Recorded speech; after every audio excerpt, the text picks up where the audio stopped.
রবিবার রাজধানীর সুকান্ত একাডেমিতে ত্রিপুরা ভেটেরিনারি ডক্টরস অ্যাসোসিয়েশনের 10ম দ্বিবার্ষিক তথা 55তম বার্ষিক সম্মেলন অনুষ্ঠিত হয়।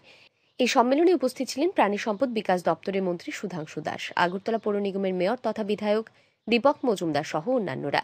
এদিন অতিথিরা প্রদীপ প্রজ্বলন করে সম্মেলনের উদ্বোধন করেন। সম্মেলনে বক্তব্য রাখতে গিয়ে প্রাণী চিকিৎসকদের কী কাজ করণীয় সেই সম্পর্কে বিস্তারিত তুলে ধরেন এআরডিডি মন্ত্রী সুধাংশু দাস। তিনি বলেন, আপনারা গ্রেড 1 অফিসার, আপনাদের মতো আধিকারিকদের কোনো রাজনৈতিক বিচারধারা থাকা উচিত বলে আমি মনে করি না। মন্ত্রী আরও বলেন, তিনি চান না তার দপ্তরের আধিকারিক চায়না বিচারধারা বা বিজেপির রাষ্ট্রবাদী বিচারধারা প্রমোট করুন। তিনি বলেন, সরকারি কাজ বাস্তবায়নে আধিকারিকদের সদিচ্ছা থাকা চাই। আমি এটা বলি না, আপনারা যারা আছেন অফিসিয়াল যারা আছেন আপনারা সবাই গ্রেড 1 অফিসার, আপনারা সক্রিয় রাজনীতিতে থাকবেন, রাজনীতি করুন, এটা আমি চাই না। কিন্তু ব্যক্তিগতভাবে আমি মনে করি আপনারা যারা অফিসার আছেন বা বিশেষ দায়িত্বে আছেন, সরকার যে দায়িত্ব আপনাদেরকে দিয়েছে সেই দায়িত্বটা আপনারা মনে প্রাণে পালন করুন।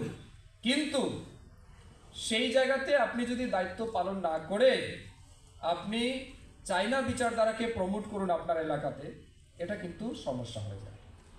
এই চায়না বিচারধারাকে প্রমোট করা, this is none of your business.